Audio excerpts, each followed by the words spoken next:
영양제 이젠 나만 믿어요. 영양제 히어로. 자, 오늘의 결론. 계란 하루에 2개 정도까지는 그냥 마음껏 드세요. 아무 걱정하지 않고 드셔도 됩니다. 안녕하세요. 영양제 히어로 남진이 약사입니다. 오늘은 3분 영양 시간인데요. 계란이 왔어요. 오늘은 계란입니다. 딱 3분만 집중해 주세요. 계란은 콜레스테롤이 많아서 위험하다고 하는데 맞나요? 일단 콜레스테롤이 많은 건 맞아요. 근데 위험하지는 않습니다. 계란은 보통 이 노른자에 콜레스테롤이 굉장히 많이 있습니다. 다른 식품이랑 비교를 해도 좀 많은 편이긴 해요. 근데 이 계란에 있는 콜레스테롤은 큰 문제가 되지 않습니다. 왜요? 이 콜레스테롤 때문에 저는 노른자 잘 안 먹고 흰자만 주로 먹었거든요. 많은 분들이 그렇게 드시고 계시죠. 근데 그럴 필요가 전혀 없습니다. 보통 우리가 콜레스테롤이 몸에서 생성될 때 콜레스테롤을 먹어서 이 콜레스테롤이 만들어지는 비율은 20%도 채 되지 않습니다. 콜레스테롤은 콜레스테롤이 만드는 것이 아니에요. 그럼 나머지 80%는 어디서 오냐? 먹는 게 아니라 우리 몸에서 자연스럽게 만들어지는 것입니다. 아, 진짜요? 그럼 나머지 80%의 콜레스테롤은 어떻게 만들어지는 거예요?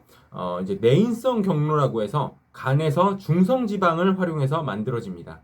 그 대표적인 원인이 이제 중성지방을 만드는 대표적인 원인이 또 탄수화물이에요. 우리 몸의 탄수화물은 1차적으로 에너지원으로 쓴 다음에 남은 건 다 지방으로 저장이 됩니다. 탄수화물이랑 지방은 이 구조도 굉장히 비슷해요. 어쨌든 이게 콜레스테롤 수치 상승의 이제 가장 큰 원인이라고 보시면 될 것 같습니다. 이 외에도 뭐 튀긴 음식이나 뭐 과자 등에 들어가 있는 포화지방산도 문제가 될 수 있죠. 물론 이제 계란에 있는 콜레스테롤을 아예 무시를 할 수는 없지만 우리가 그것까지 걱정하면서 먹을 필요는 없다라는 말씀입니다. 아, 그렇군요. 그럼 계란 최대 몇 개까지 먹어도 되나요? 개체면 사실 예전에는 이 콜레스테롤 때문에 계란을 하루에 한 개까지만 먹어야 된다라고 많이 말을 했었습니다. 근데 최근 미국 심장협회에서 발표한 가이드라인에 따르면요, 최대 2개까지는 아무런 걱정 없이 섭취를 해도 된다고 합니다. 그리고 가끔 3개 이상 먹는 것도 크게 상관이 없고요. 그리고 이제 계란 노른자에는 레시틴이라는 성분이 들어가 있어요. 요게 인지질이 엄청 많이 있는 성분이거든요. 요게 우리 몸의 콜레스테롤 수치를 오히려 낮추는 역할을 합니다.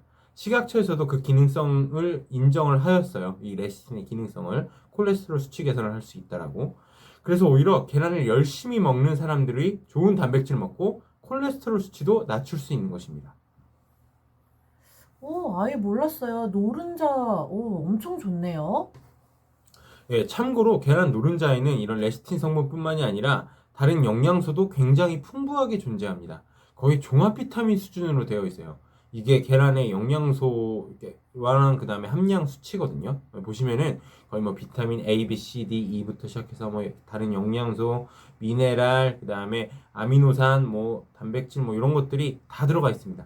함량도 나쁘지 않게 들어가 있어요. 그래서 하루에 계란을 2개 정도 먹는다고 하면은 일반적으로 종합 비타민을 먹는 거랑 거의 비슷한 효과를 낼 수 있습니다.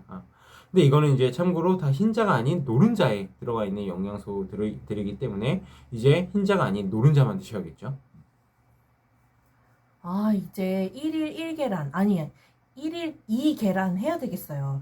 근데 사실 저도 그렇지만 계란을 그렇게 안 좋아하는 사람들도 있잖아요. 그런 사람들은 어떻게 해야 돼요? 사실 이제 계란은 뭐 레시틴이나 각종 비타민, 미네랄, 아미노산, 단백질까지 거의 다 들어가 있는 완전 식품에 가깝긴 한데 계란을 별로 안 좋아하시면은 뭐 어쩔 수 없죠. 억지로 먹을 수는 없으니까. 그럴 때에는 레시틴 정도만 따로 섭취를 해주는 것이 좋습니다. 보통 계란 안 좋아하시는 분들은 이제 단백질보다는 탄수화물 섭취를 하는 경향이 더 많아요.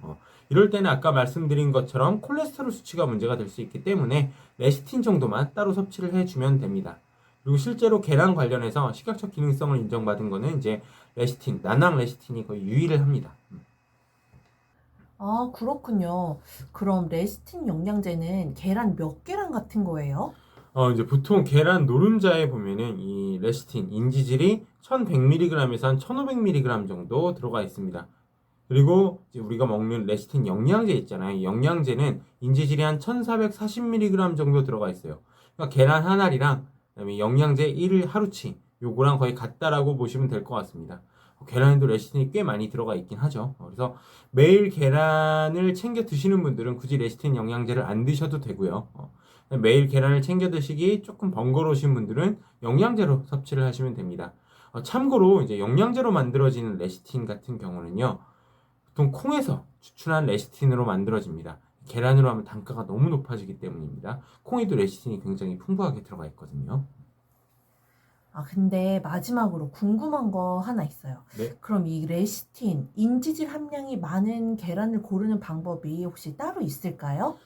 아니요, 따로 없습니다. 계란이라면은 거의 대부분의 계란에서 이제 일정하게 레시틴이 들어가 있어요.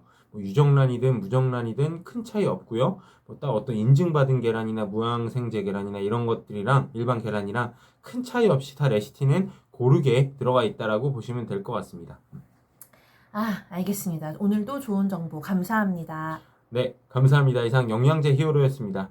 다음에는 더욱더 재미있고 유익한 컨텐츠로 돌아오도록 하겠습니다. 항상 건강하시고 행복하시기 바랍니다. 감사합니다. 영양제 히어로가 도움이 되셨다면 좋아요와 구독 부탁드립니다.